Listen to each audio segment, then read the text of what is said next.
Action. Welcome to Gather and Restore in the Workshop with Claire, where stories are honored, beauty is rediscovered, and restoration happens from inside out.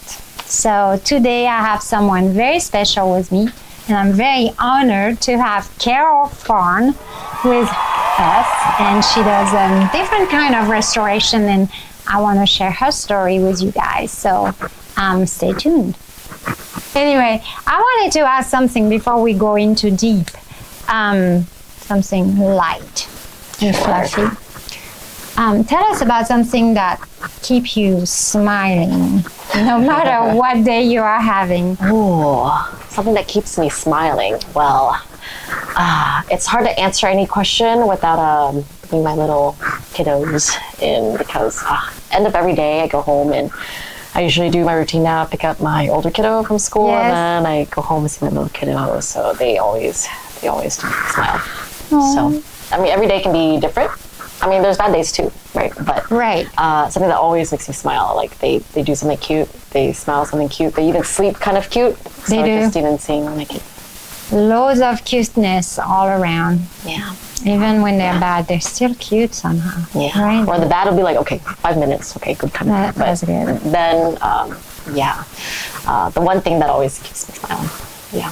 Yeah, I can relate to that. When they're small, even when they do something bad and you're like, oh, I better not laugh at something, and you're like, oh my gosh, this is so hilarious. Oh yeah, that's really hard to not laugh. Yes.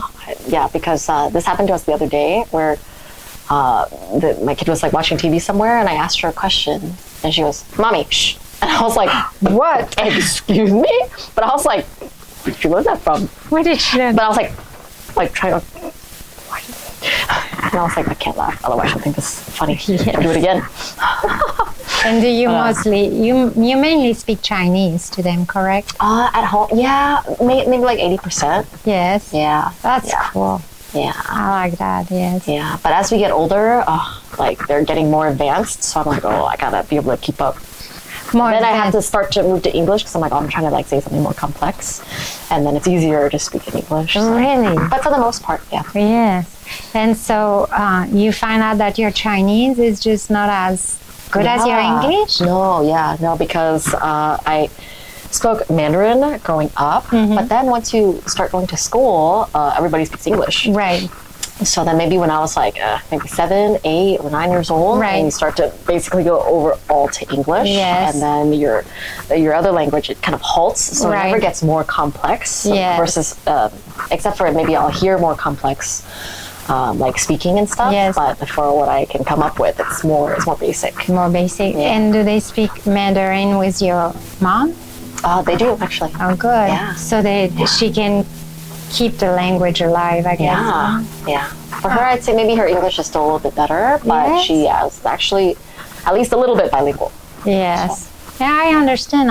The same thing for me is that, English is what comes out faster, but I still have cultural and linguistic differences, Absolutely. So it's like, yes, I'm fluent, but sometimes it's not always easy. And then French is gone, basically. I can speak very minimal French. I don't speak it.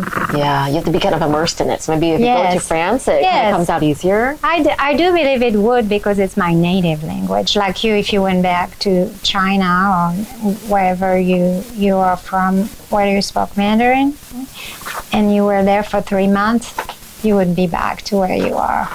Yeah, so we did a little fun part. We did, for this trip, we went to Taiwan for Right. about a week and a half, and then we went to Vietnam for Yes. 2 weeks. And Tuan, so my husband, he's really, really good at Vietnamese. Yes. So, oh my gosh, like I was like, oh, the kids will start picking up Vietnamese. But That's cool. yeah, just being immersed in it, I think definitely makes a huge difference. It makes a huge difference, yeah. Can you take us back to how did this story begin? How did you figure out that you wanted to do what you're doing? Good question. Yes. So I am a dentist. The story how I got to be here, I mean, I started off with my first degree for education it was in music. So my first major was music education. That's what I graduated with. And back then I was so into music. Yes. Yeah, like obsessive. Like growing up, I was into playing piano and violin, and it was maybe just like for a little while, but then I found this one teacher that was so inspiring. I don't know what it was. I think maybe they were just like so good at what they do that when you listen to it, like I'm just in awe, like how they're so good. And then so that got me just really into it. It makes you just very inspired. And Right. makes you try really, really hard. So I went to school and I was like, I'm going to do this. It's going to be my career doing music. Yeah. But man, it is hard. You have to be really, really good. And people who end up doing it, I mean, they probably know when they're way younger than I was that you are that good. Because if you don't already know by that young age, like you can't keep up with like the people who perform for a living. Yes. So then Absolutely. Plus, you have to start when you're really, really young. Start when you're really young, and I did start when I was young, but I didn't take it very seriously until maybe like I met this like teacher that I was so inspired by. Yes. And then you try to play catch up, but people who are that good from the beginning, you will be leagues ahead. Yes. Yeah. There's some kind of like a dedication. You know, I took piano also for a while, but like you, I just didn't want to practice. Yeah, especially when you're really young. Right, you just want to go do something else. And Mama was like, come on, you have to practice your piano. You have to practice your piano, you know. She wanted me to go to the conservatoire. Well, that's what we say. But it was, you have like... Can I hear you play piano? No, I forgot so much. But you have to practice and practice and practice. Yeah. And when you're like 10, 12, at the time. Hard. Just my friends want to play. I know. Outside. So I just didn't make the cut because I stopped. I didn't know the end of the piece. You know, it was a back bar piece, and I didn't know the end of it because I didn't practice well enough. So I stopped. Yeah. In the middle of the thing, and they're like, no, we're not taking you. Oh, like an audition. Yeah. You know, but it's a lot of work. I mean, obviously you went further along than I have. So that was your degree. Yeah. And then what happened? So at some point, me getting this degree, I met my husband. Yeah. My now husband, Tom. Yeah. Yeah. And I mean, he was really into it too. I mean, like when we were dating, he'd be like, hey, let me come practice with you. So then I in the room, like I'm practicing some computer. I'm like, oh my God. Does he play any instrument? Sort of. He dabbles. What does he play? He dabbles a little bit of everything. Like plays the guitar a little bit, plays the piano a little bit. I know he dances. Oh yeah, he dances. Pretty good, actually. Yeah. But so I was doing the piano thing, and I had a company. So usually the job of like that is freelancing. So you have gigs where you're playing weddings and playing for events and people's random events, and church playing is huge for piano players. So accompanying. And then in the schools, that was a huge part of it too. Like a bunch of students were like, oh, I'm performing for something. I need a person to accompany me. So that was my job for years. Wow. And but it's kind of tough because it's not the most stable. I mean, and you have to eat. Yeah. And so I love doing it, but you work a lot of weekends. Like you work basically nights, weekends, and holidays. Yes. Yeah. Normal people hours are like where people don't do entertainment. Right. Yeah. It doesn't pay much either. Yeah, and so like if there's a period of time where you don't have gigs, I mean, at the time I lived with my parents, so it didn't really matter. But then I actually wanted to do more. I was like, oh, let me get my master's in maybe music, and how about I do more like doctorates in music? And then Tom was like, well, okay, yeah, support if anything you do. And I was like, wait, his program's only 4 years. Mine is like 7 years. And he comes out with a very, very stable job, and you don't have to worry about I have to go find gigs so that I have a job. And I think it was a very good decision because I can still, if I really wanted to, I could do all this music on the side. That's right. I mean, you absolutely could. I don't because I feel like it's very, very busy when we do. Right. But if I wanted to, it's definitely you're able to carve out time for music. Wow. Yeah. So Tuan is the reason why you chose dentistry, basically. Well, I think that he definitely introduced me to that, and I would see him studying like all the time because getting in is like very, very rigorous and studying for the entrance exams. And then I remember I would just like me seeing him doing it and like the stuff that he's learning, I also think is extremely interesting. It is very because it's interesting. biology. Yes, so it's like why do people get sick? Yes, why does this medicine treat you? Right, and so I would I told him I had a dream one day. I was like, oh my god, I had a dream last night. I took the DAT, which is the dental entrance exam. I was like, I kind of want to do this. And he's like, are you insane? You had a dream that you took a test and liked it? And I was like, yeah, kind of. Maybe music people are all like nerds, like in some way. And I was literally like just super, super interested. I was like, I think that would be like a ton of fun. I started I got a book, I started reading it. It was my thing every day from then on. I was like, let's go to a cafe, find myself a coffee and just go through like the books. And so he introduced me to it. He showed me like, that's very stable. That's maybe what you should have in a career. And so I was like, that's right. And also I found it very interesting. And then from then I took the exam and then took all the classes to get in. And then from then, that's how I got here. That's how you get here. Yeah. I want to know one thing, because as you were talking, I'm like thinking, is there any competition between you and Tuan? Yeah. Like you're like, oh, I'm going to do so much better than he does, you know, like, or like, I think they might, and that keeps you motivated and inspired, no? For me, I would say, I would say for me, no. I think it's a lot of personalities though. Right. For some people, definitely, yes. Right. Like husband and wife, like super competitive and fight about like how you should do it. But I think with our personalities, no. No? Because he was always like one step ahead of me. Yes. Like he was always 2 years ahead of me, so whatever I learned, he could kind of like show me. That's right. And then for his, I mean, he's so skilled in what he does. Like, oh my gosh, his stuff is crazy. Yes. And I do mostly like the regular dental stuff. Right. And he's more the fillings, surgeon. crowns. Yeah, he does a lot of like really big, crazy surgeries. And so our like realm of what we do, it also doesn't really overlap too much. Right. Well, that's cool. Yeah. And during hard time, because I'm assuming, you know, there are some ups and downs in businesses, or, you know, running so many hats that you have to wear as well.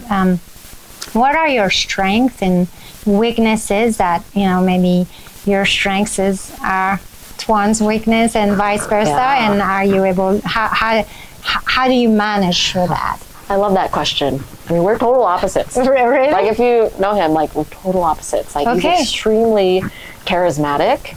And you don't find yourself charismatic? I'm more introverted. Like, wow. But sometimes when I'm at work, I have to be extroverted. So I become extroverted, but he's naturally, like, he could talk for days, like, about anything. He's so passionate about everything. And so his biggest strength is when he, you know, goes into one of our offices, or when we started the business. I mean, he's very, I think, inspiring to others. Like, people like to work with him. Yeah. He's like, oh my God, he's so funny. Like, those jokes are like, dad jokes so fun. And so it makes it fun at work. But he's also very intense. So then he's charismatic about like his jokes, but then very charismatic about the work. And so people will, like, I think that's a good leader quality. For me, I'm like way more quiet than he is. Yeah.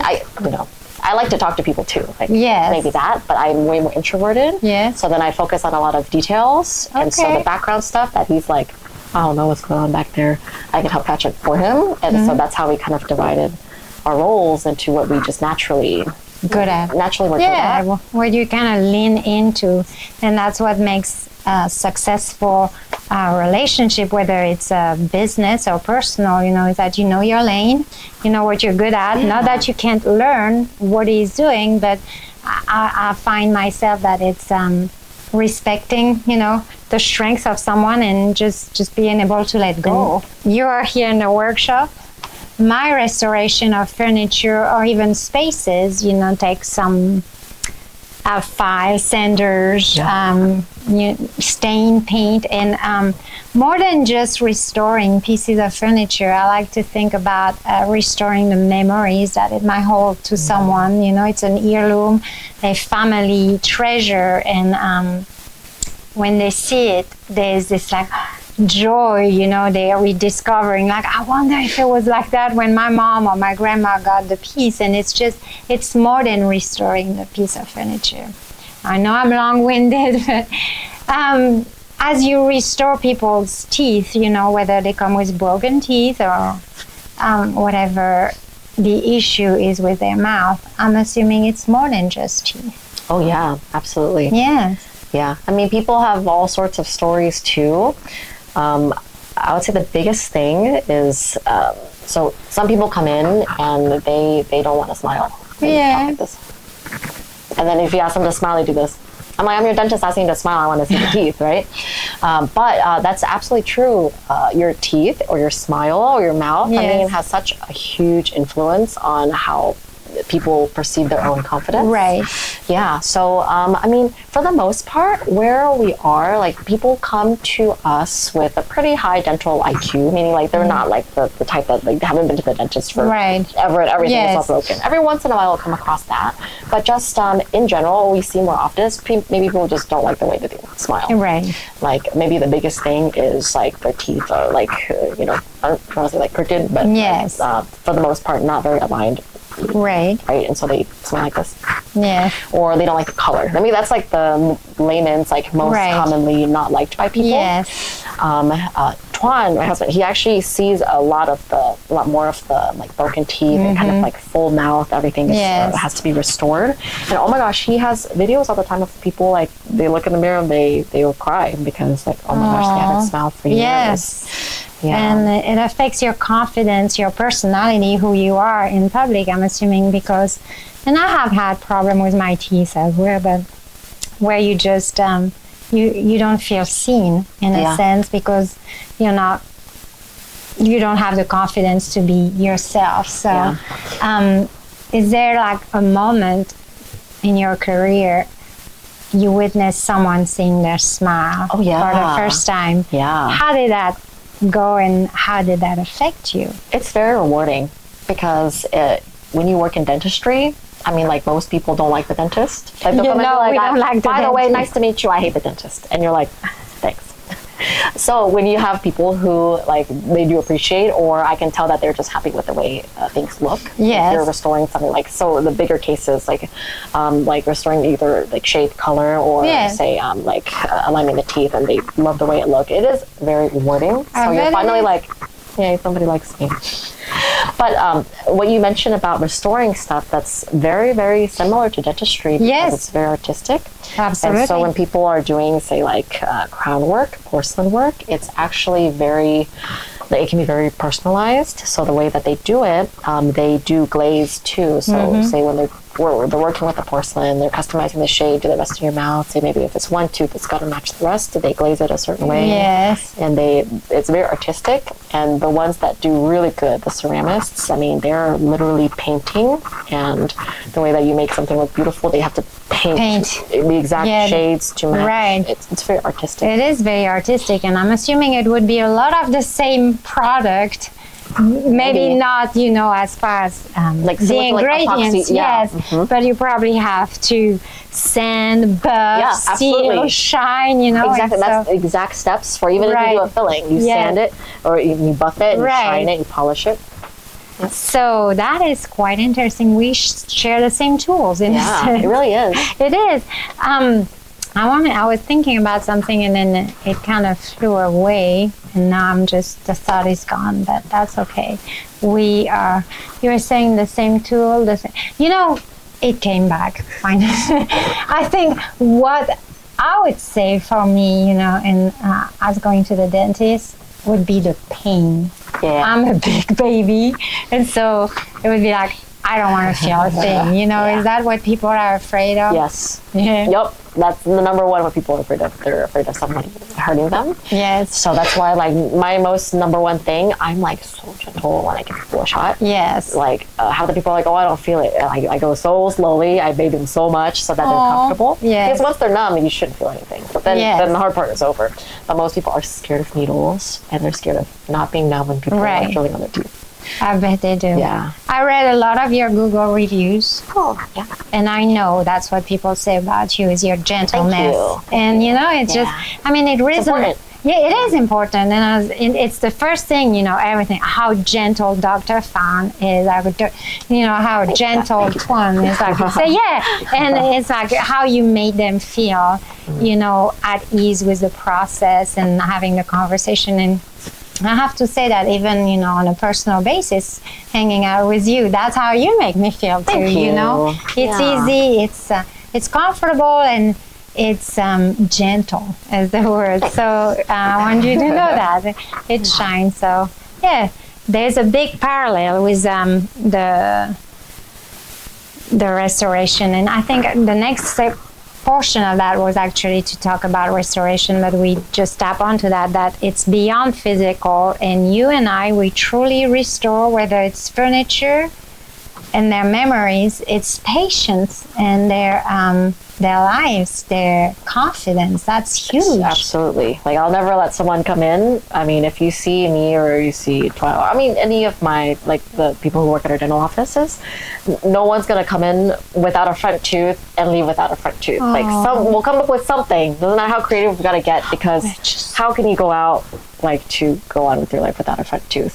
So, most people, is something, that's maybe not that dramatic, but absolutely, teeth are not just teeth, teeth are the person.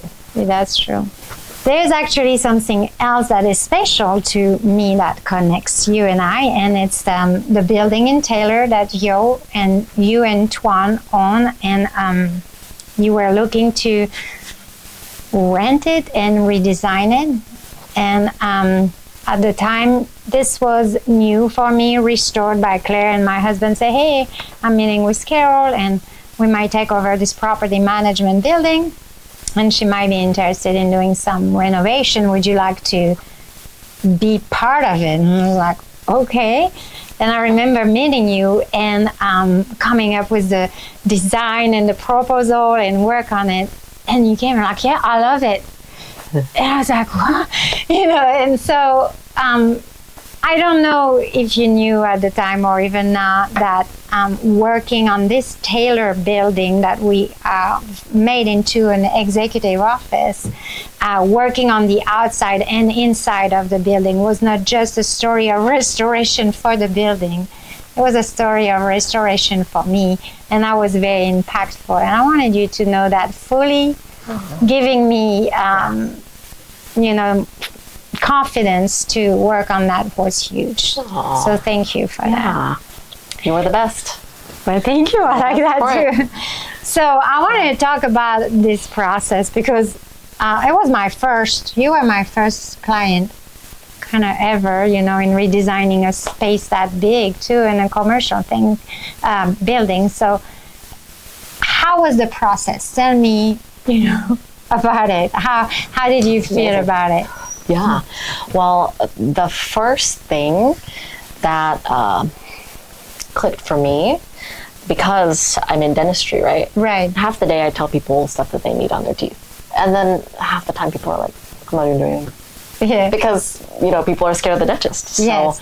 I'm like, your tooth needs this. And I'm like, well, I'll get to it one day. Yes. That's what I deal with. Like, I understand. And so we try to find some ways to say, hey, team, like, how are we going to have the patients, like, accept what we're asking them to do?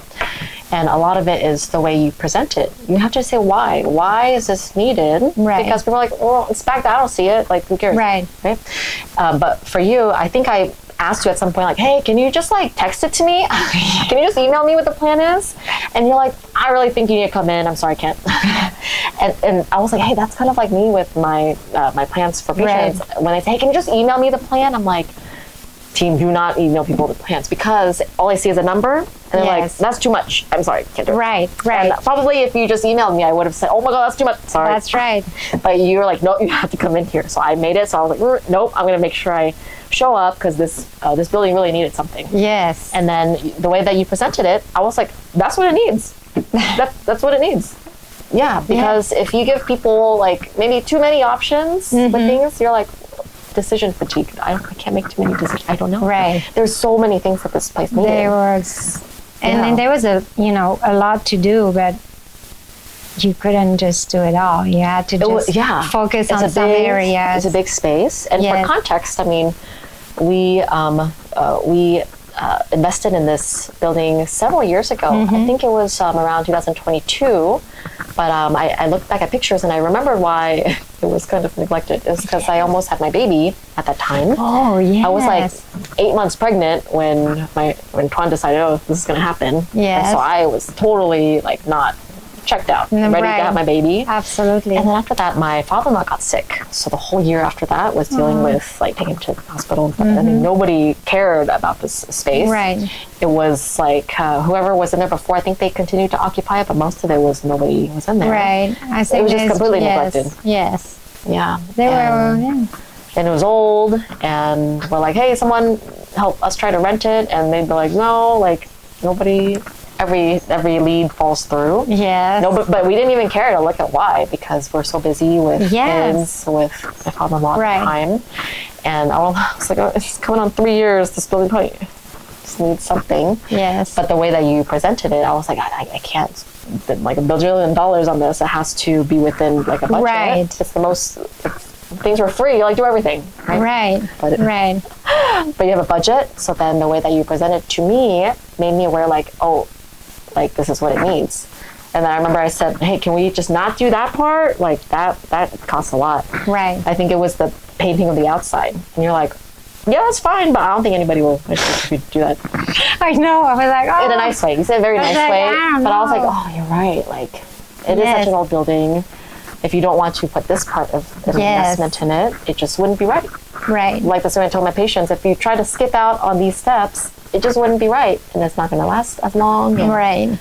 But we did find some areas where we save some on the cost, like the tile, re-epoxy, the tile in the entryway, and the carpet. You know, I mean, the whole project was keeping what we had, keep it in, like everything that you could work with. Yes. Almost like every single thing that was in there. Yes, we did. We did work with all that we had, and it looks amazing. It looks great, and I got like the paint from Habitat from Humanity, and it was magnolia paint everywhere for a fraction of a cost. So I looked at how I could save some money for you guys. I think the most expensive was the painting and the electrical. Oh yeah, and that was the big part. But what I didn't know at the time is how special that building was, and the history of it has the library. Yeah, there's not one person in Taylor that you talk to about this library that doesn't have a memory attached to it. And I didn't even know that. I didn't know that Robert either. told me that. And he said the person that used to have the building was this person. Yes. And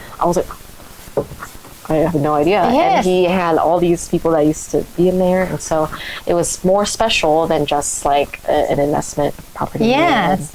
Which goes along with our restoration, stories that deals were made in that library, whether it was building bought or contract evaluated. And so there are a lot of memories to it too. And it was really fun to work on this project, knowing that nothing was too far gone ever. When I looked at the library before, I don't know if you've been in there before. Yeah. And I was like, oh my gosh, I mean, like, this is just outdated in a sense, it needed love, but it's not too far gone or too forgotten or too, broken to be restored, because what we did is just kind of put some paint, new lighting, light the decor and the floor, and it's shining, and it's like the centerpiece of that building, it's the heart again of it. And that's why your work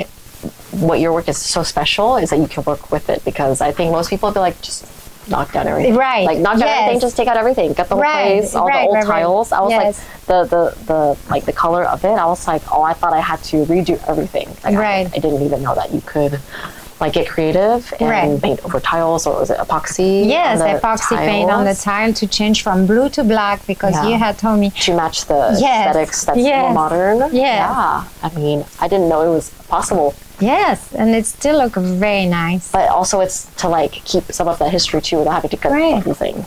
And just tearing down those tiles and changing it, it was really good, quality tiles. Yeah. So just paying to take it off and put something else, I didn't think it was the best use of your money, and so I tried to find another way.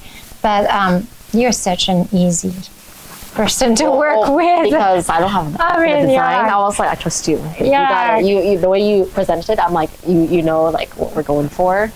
And so if you think it is supposed to be one way, if I had too much say, I'm like, what if it doesn't match like what you had in mind? And I think you're better at that than I am. It was a pleasure doing that for you because you guys were so nice and easy and great communication. So to me, it was like, It was fun wow, too. that's great. Yeah, it was Yeah. a lot of fun. And Tom was so excited. He was like, hey, want to go check it out? And like the Saturday mornings, we just drag all the kids. Like everything's like, you know, still And I'm like, constructional. But hey. yeah, it was very exciting. So tell me about how were you surprised? You know, I know that I showed you some vision board and pictures of what it might look like. And then when you and Tuan came on the final day where everything was done, how were you surprised that? I mean, I didn't know it was the same place.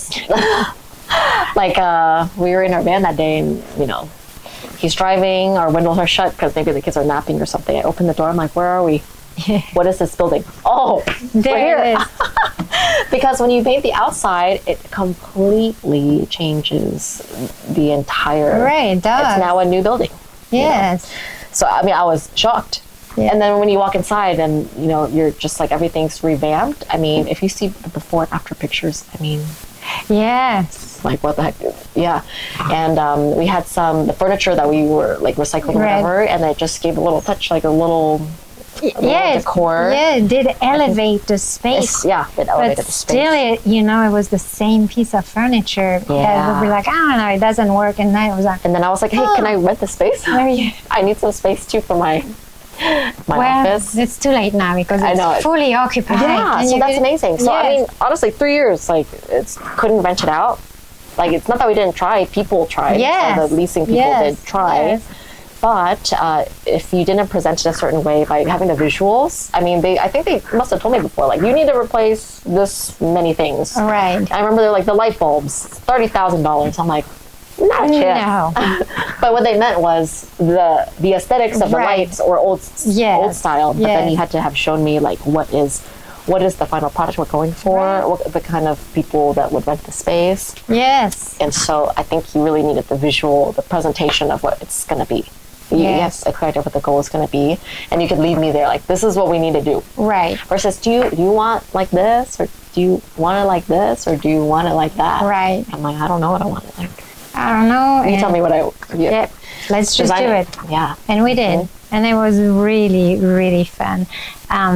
Anything that stayed with you throughout the process? You guys.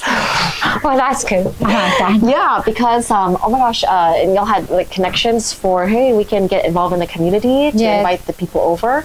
I mean, I moved here about seven years ago or so, but my community back then, I grew up in Virginia. Like I feel like I knew everybody. Right. I knew somebody who knew somebody. Like I knew everybody there. But here, it's newer, so I don't have people who Yeah. like went to school here and grew up here and Yeah. know like everybody. I was like, you guys know everybody. Like, even Robert knew everybody. I think Robert knows everybody. yeah. I tag along with him, you know. Yeah, and then y'all did the, I mean, we were so busy probably with the office. It Yes. was your grand opening. I was like, oh my gosh, you guys took the initiative to make that happen. Yes. And like, I was like, oh my God, it's a party. It was a There's, party. like refreshments in And there. then they were like, "Oh, thank you for investing in our community. We love your Yeah. building." I'm like, "We're not on. We don't." But you own did the that for building." us. You did that for us. We appreciate it Yes. so much. I mean, don't know if we got to say that enough, but we appreciate You that so did. much. You That is did. what stays with me because you bring it to life versus it's just the building sitting there waiting for someone to like use it as the office space. But Yeah. it brings it to life and it's a part of the community. It is part of the community, and it's restored. And I love that because it's just what I work on the outside at the building, or even on the inside of the building. It shaped me inside. Well, Taylor was so much fun, and I'm thankful for that. So I love that connection that we hold together. You're welcome. Let's move on back to the smiles and what you restore. Let's say if there's someone that is listening and watching us today, and they feel really insecure about their smile, what would you tell them today? That's a very interesting question because I have two modes. Two modes? Two modes. All right. I have mom mode. Mom mode, like, be confident in who you are. Oh, It yeah. doesn't matter what your smile looks like because, you should be confident in yourself because of who you are. Yes. And then the dentist, like, we need to fix it. Yeah. Let me work on you right now. Yeah, well, because a lot of times, sometimes fixes are not even that complicated. Some people are like, oh, I don't like this one spot right here. Right. And they don't even know that they're insecure about that spot. They may Right. just know that I don't like to smile, or like I don't like to talk to people with my teeth, or I don't like pictures. They don't even know that it's their teeth. Yes. But it's there, Right. and when you fix these things, and it can be like what we're talking about. You don't have to knock down everything and start over. Sometimes right. it's as simple as a small filling in the front or Right. something, or like if it's like crazy, like you need a lot of teeth to be different colors and stuff. I mean, there's different levels of like how nice you want it to be. You can go like all full veneers, like the very high end stuff, or it can just be like, I mean, you can do like the fillings like across your front teeth, or different things like that to restore a smile. And they don't even know that it was their smile or their teeth that Yes. they didn't like to begin with. And then you do that, and all of a sudden they start smiling all the time. Or they say, now I like pictures, and No, they like to take it. So don't procrastinate. go to your dentist. Fix it. Have them fix it. Call Carol. Fix it. Yeah, but no, two ways of it. I mean, I hope my kids grow up with good teeth too. If they didn't, I'd be like, you need to be confident in who you are. No, Doesn't you'll be matter what you look like, like. fix it. Come here. I'm going to fix it for you. Well, Go see Daddy. Yeah, well, when I was a kid, I had this like crazy underbite. It was like this. Really? Yeah. And then so my orthodontist was like, you need to fix it. Fix it? You need to have the jaw fixed, because I hated pictures. I used to do dance. Like I used to be like a ballet dancer, like on stage and stuff. And I hated, like, they tell you the gentle smile. You can't do that because like it doesn't look right if you have a huge underbite. So then they fixed it. It was like so much work that they had to do. Really? And then all of a sudden I'm like, you know what? This side is fine. Like the pictures from this side is fine. Like you don't even know if something is off until it's fixed. And it's like, it opens the world to new things for you if you have that confidence. Did you do better at ballet because of him? I think so, yeah, because you'll say, I don't like pictures from this side, or I can only smile, like it's a very awkward smile. Right. But ballet is something that they look at exactly what your angles are, how Yes. you look. They don't really look at your teeth. Yeah, but maybe like people in their careers, it could be they work in sales, or they work with people, or Right. they work with whatever they work at. Right. And if you have something you're self-conscious about, it makes everything just like a little bit, you don't have the same amount of confidence. Mm-hmm. But when you do have so much confidence, like people in their careers or in their lives, it'd be a huge difference. Well, I guess maybe, sometimes too, and that might be more of a tricky subject here, is that when I think of teeth, I think big numbers. Oh, yeah.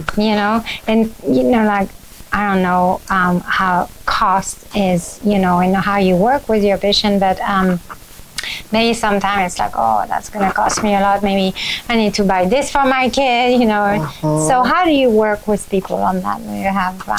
Yeah. Well, I'll say most of my patients have some sort of insurance. But the thing is, dental insurances are like, they're not the best. No. Like they'll cover like this much a year. Yes. And they're like, okay, I'm only allowed to have this many problems a year. Right. It's not realistic. Right? No, it's not realistic. So, yeah, biggest thing is preventative. So if you can prevent stuff from happening, so if you have lots of just be good home care, brush and flossing and all the regular stuff, prevent them to begin with is the best. When it becomes like you need a lot of work, I mean, it's tough because dental insurance doesn't always cover a lot, but like if it's our office, come to Smile Haus. We have stuff where you can have like in-house discounts and stuff if you come to us for all your regular cleanings, preventative stuff, and then we try to give you like a little discount or like a little percentage off. That's like a loyalty program. Yeah, kind of. So that if you come to us for your regular cleanings and you don't have insurance, it's meant to be set up so you still can have cleanings covered, x-rays, emergencies covered. If it's like you need a lot of work, because I mean, like if you need a lot of work, it's people who haven't been in for a very long time. Right. Then you have to kind of think of it as you're paying catch up for all those years you never came in. But there's always solutions, like what I was saying earlier. Like, it doesn't have to be like crazy high-end stuff. Yes. Sometimes it can be very, very simple stuff that still can last a while. Yes. It depends how severe it is. How severe it is.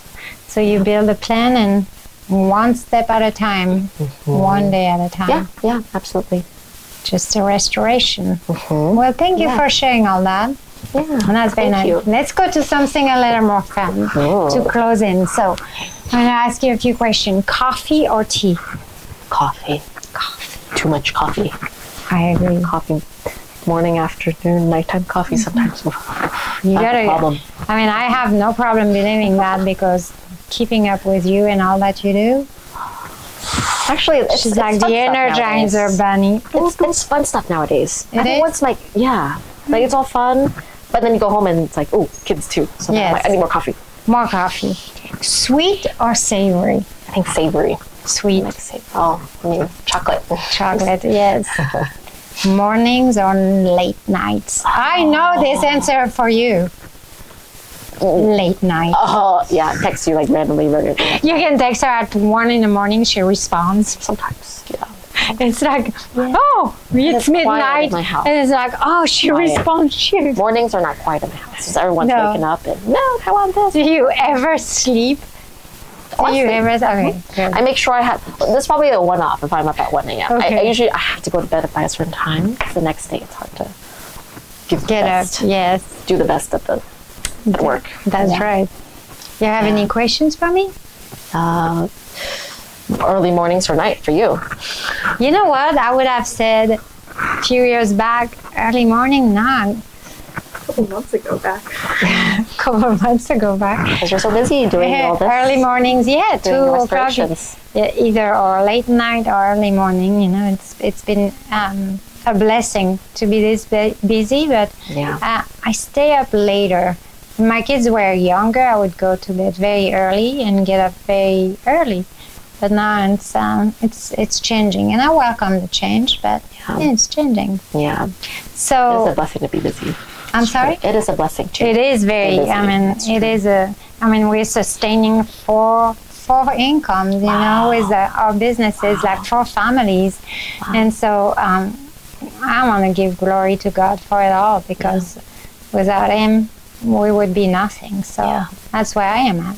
But I'd like for you to tell us where you work, what your business. You know, just give us all your contact information so people know how to reach this beautiful lady, and just so she can fix it. That's the motto for Fix It. Yeah. Well, thank you, Claire. You're welcome. Yeah. So my business is called Smile Haus. It's a dental office. So we have a bunch of us around. So our very first 2 was here in Georgetown. Right. So one's off Williams Drive, close to us here, and one is off the square area. Yes. And then when we started, we had a bunch of our family members come in. At first it was a cousin, then it was one of my friends, my classmates. And so we actually have several branches in Austin, North Austin, and now one in South Austin. So I usually float around. I don't know, people tell me where to go every day. But my main ones, I'm in Pflugerville most of the time, or South Austin. That was one of the newer ones, so then I'm there sometimes. But all of my doctors at every branch is amazing. I mean, when we pick them, we don't just like pick like somebody random. Right. They have to go through. They have to be very nice. They're, amazing. Like, be gentle. I'm talking about if you don't, not gentle, people won't come to you.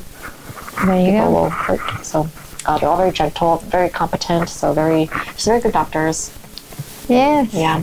So any Smile family- Haus. Yeah. We'll have all the contact information if you need a really gentle, caring, loving dentist. Carol and her team and her husband Juan, I highly recommend them. They're really great people to work with. So just please give them a call and they'll have it and fix it or restore it. So that's why I should be restored. we will not fix it. We'll restore it. Yeah, I like it. Thank you so much for being Thank here you today. It was so too. much Thank you fun for having having you. here. Yeah, thank you. And thank you for watching. As always, remember, you're not too far gone or too broken. Restoration is always possible. as Carol says it, there's always, a solution, and hope is always there for anyone to hang on to. So keep believing, keep creating, and keep restoring. See you next time. Bye.